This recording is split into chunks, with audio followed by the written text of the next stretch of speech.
La ofensiva contra el dominio del dólar ha comenzado, y las noticias que invitan a concebir la idea del fin del capitalismo, del imperio norteamericano y de la hegemonía de esta divisa están a la orden del día.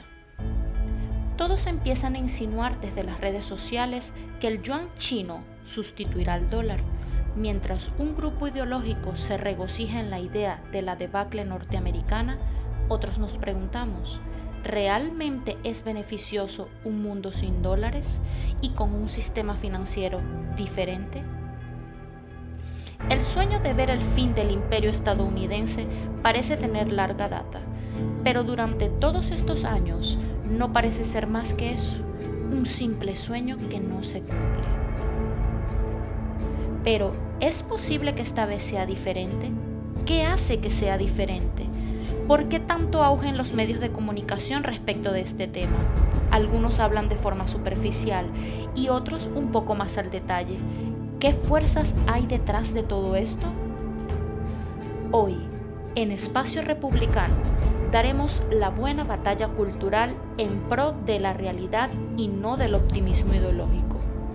Esto es Espacio Republicano.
Una mentira 1000 veces repetida se transforma en verdad.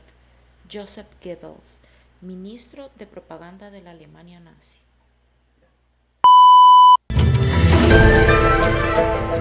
China podría estar a punto de lograr algo que parecía imposible: destronar a Estados Unidos como la nación más poderosa del mundo.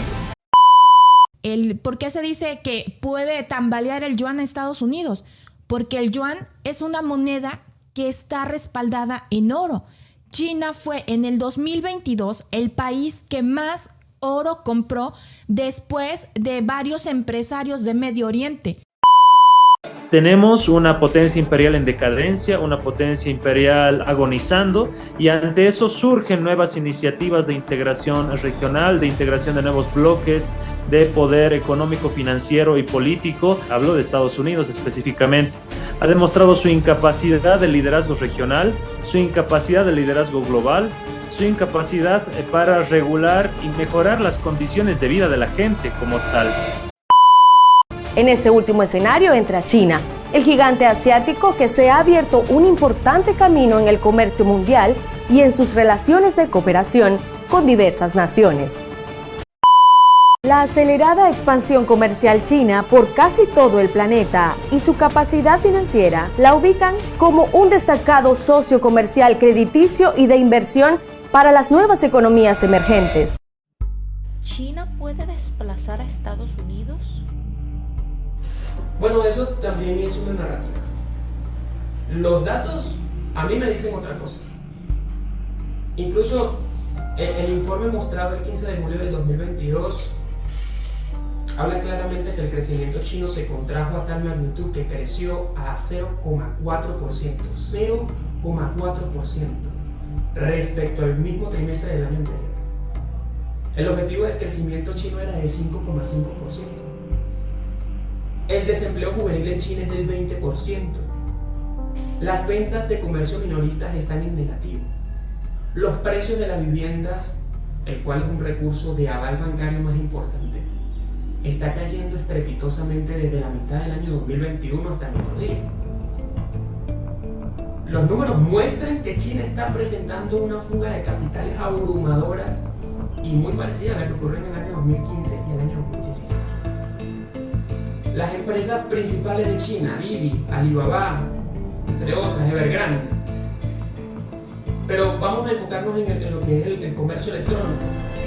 ¿Qué ha ocurrido con ellos? Se ha contraído su crecimiento desde el año 2016 hasta el año 2022. Y se observa claramente, porque ellos mismos han declarado la cantidad de despidos masivos que han hecho respecto a sus compañías. Y Alibaba ha despedido a más de 9.000 empleados en este último trimestre. El gigante chino de la electrónica con sede en Hangzhou ya había despedido a más de 4.300 trabajadores entre enero y marzo. La compañía ha explicado que la medida tiene como objetivo controlar el gasto de un momento elevado con una elevada inflación. En agosto del año 2022, como unos buenos comunistas que son, bajan las tasas de interés clave de su Banco Central e intentan forzar el crecimiento chino. Y de paso, como son unos buenos izquierdosos, entonces anuncian un aumento en el gasto público. No es un país políticamente transparente, no es un país jurídicamente confiable, esclaviza a las personas en sus empresas. En el menor de los casos, las jornadas laborales de un trabajador chino superan las 12 horas diarias. Entonces, las cosas en el gigante asiático no van tan bien como algunos pretenden hacernos creer aquí en Occidente, o como los youtubers, como los tiktokers intentan hacernos creer aquí en Occidente. Yo creo que una cosa es lo que narran los medios de comunicación y otra muy diferente, lo que dicen los datos. Otro dato importante que no te dicen los youtubers ni los tiktokers es que de cada dólar que llega a China, el 60% de ese dólar se devuelve a los Estados Unidos. ¿Y por qué? Porque la dependencia de China frente a los Estados Unidos es la misma que Estados Unidos tiene de China. Y todo esto ocurre porque China no es un país económicamente que haya crecido económicamente de forma orgánica, sino que por el contrario ha crecido de forma inorgánica, siendo un parásito de la economía norteamericana. Y por esa razón ellos no pueden apostar a que Estados Unidos caiga de golpe, porque se casarían ellos con los Estados Unidos. Ellos tienen que apostar a que Estados Unidos merme su poder para ellos poder llegar a intentar equipararlos.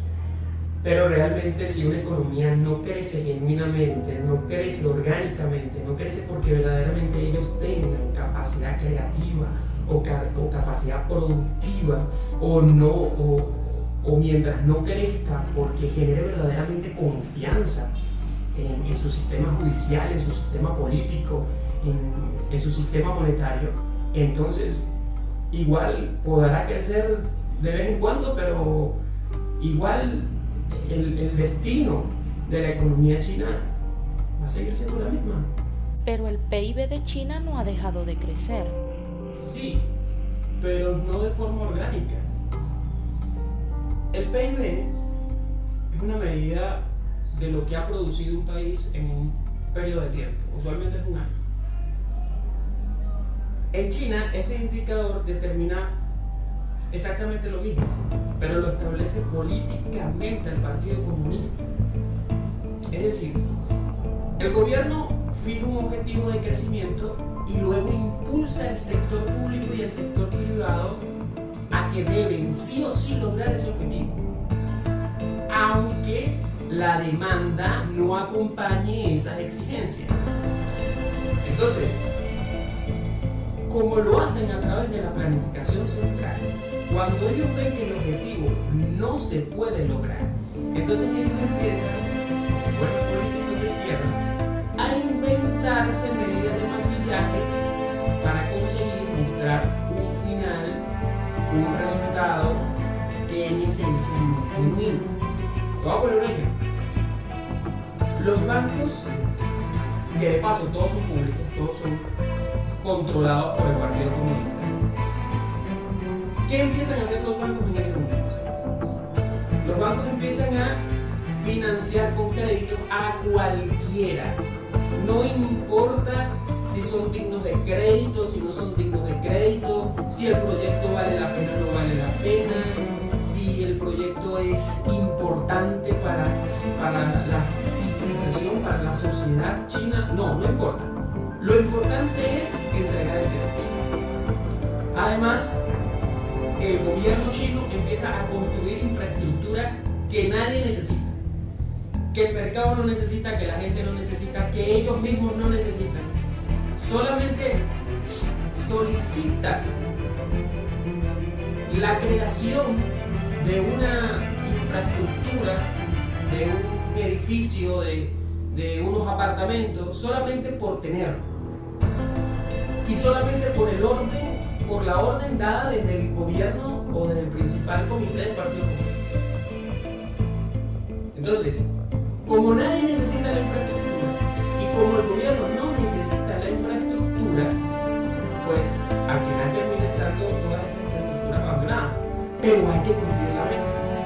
Pero por supuesto, las empresas públicas empiezan a contratar, a demandar materia prima para construir estas infraestructuras, a demandar bienes, a demandar servicios, se le entrega crédito a las empresas, empieza un supuesto crecimiento en la economía china solo para cumplir la meta. Entonces, una vez que se termina la obra, el edificio queda abandonado.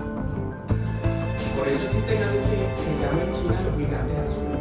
Son grandes edificios, grandes obras que están o abandonadas o en periodo de destrucción, porque el terreno vale más que el mismo edificio. Entonces, por eso lo que ahondamos en el tema, vemos cómo de forma sistémica China termina demoliendo el futuro de la misma infraestructura que ordenó construir.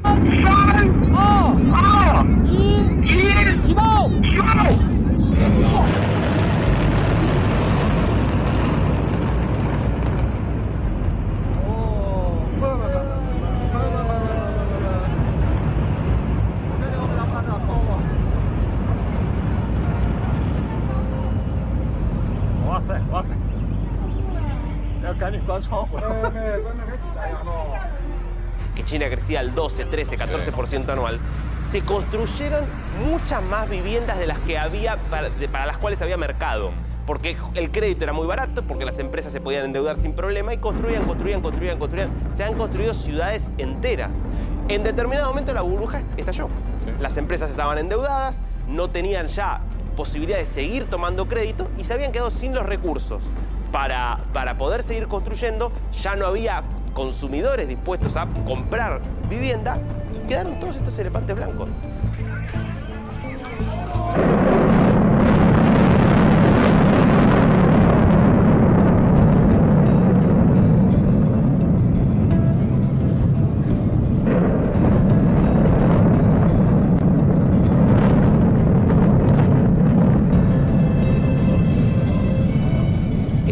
Por ahí les sirven, pueden vender más el terreno, tienen más posibilidad de vender el terreno a alguien que pueda hacer otra cosa que los edificios. Y aparte es una orden también del gobierno. El gobierno no quiere tener los edificios así a medio construir, convertidos en elefante blanco, prefiere tener el terreno despejado para hacer otra cosa. Y entonces lo que hacen es demolerlos. Y este es el fenómeno. La verdad que es como triste, porque vos ves semejantes edificios que terminan cayéndose. Pero bueno, no hay mercado. ¿Es así para las viviendas? No, sí, de hecho le quisieron entregar en parte de pago a los acreedores los edificios y no los Nadie tomaron. los quiere, porque no los puedes vender. Entonces, esto no es propio de un país potencia mundial. Esto es propio de un país dirigido por imbéciles comunistas. Napoleón Bonaparte dijo: cuando despierte China, no habrá quien lo detenga. Sí, pero es cuando despierte de verdad, no cuando sueñe.